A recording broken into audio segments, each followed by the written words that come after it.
नवापूर येथे एटीएम फोडून चोरीचा प्रयत्न करणारे इसम पोलिसांच्या ताब्यात। नवापूर पोलीस ठाण्यातील रात्र गस्त अंमलदार हे सतर्कपणे नवापूर शहरात गस्त घालत असताना शहरातील महात्मा गांधी पुतळ्याच्या जवळ आले असता तेथे जवळच एका एटीएम मधून काही इसम हे संशयितरित्या पळत असताना दिसून आले। सदरवेळी रात्र गस्त घालणाऱ्या अंमलदारांनी त्याचा पाठलाग केला, परंतु संशयित इसम हे अंधाराचा फायदा घेऊन पसार झाले। रात्र गस्त अंमलदार यांनी त्यानंतर लागलीच घटनास्थळावरील एटीएमची पाहणी करता एटीएम मशीन हे खाली पडलेले दिसून आले। पळालेल्या संशयित इसमांनी एटीएम मशीन तोडण्याचा प्रयत्न केला असल्याचे प्रथमदर्शनी दिसून आले। त्यान्वये फिर्यादी श्री अतुल प्रल्हादराव देबाजे, व्यवसाय शाखाधिकारी, SBI नवापूर शाखा नवापूर यांच्या तक्रारीवरून नवापूर पोलीस ठाणे येथे गुन्हा दाखल करण्यात आला।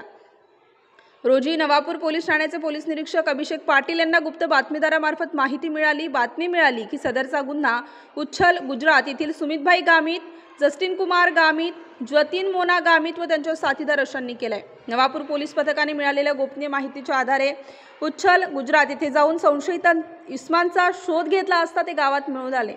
त्यांना विचारपूस केली असता सोबतच्या साथीदारांचे नाव गाव विचारले असता त्यांनी त्यांची नावे अनुक्रमे सुमितभाई दनियलभाई गामित वय 18 वर्ष, जस्टिन कुमार दिलीपभाई गामित वय 18 वर्ष, जतीन मोना गामित वय 19 वर्ष, गणेशभाई जीवन गामित वय 19 वर्ष आणि 2 विधी संघर्षग्रस्त बालक असे सांगितले।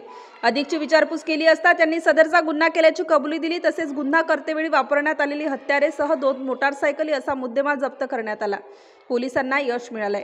सदरची कामगिरी नवापूर पोलीस ठाण्याचे पोलीस निरीक्षक अभिषेक पाटील, पोलीस उपनिरीक्षक Shri Vishal Sonawane, Jitendra Mahajan, Bhausaheb Landge, police head constable Kishor Vadvi, Rajdhar Jagdale, Mohan Shirsat, Dinesh Kumar Vasule, police Naik Surendra Pawar, police शिपाई किशोर वडवी, अतुल पानपाटील, दिनकर चौहान, रवींद्र भोई, समाधान केंद्रे, अमृत पाटील, नेहरू कोकणी, प्रमोद गुजर, प्रकाश कोकणी, फॉरेन्सिक तज्ञ श्री स्वप्नील वाडके, संजय रामोळे यांनी केलेली आहे। स्टार न्यूजसाठी महेश पाटील, नंदुरबार।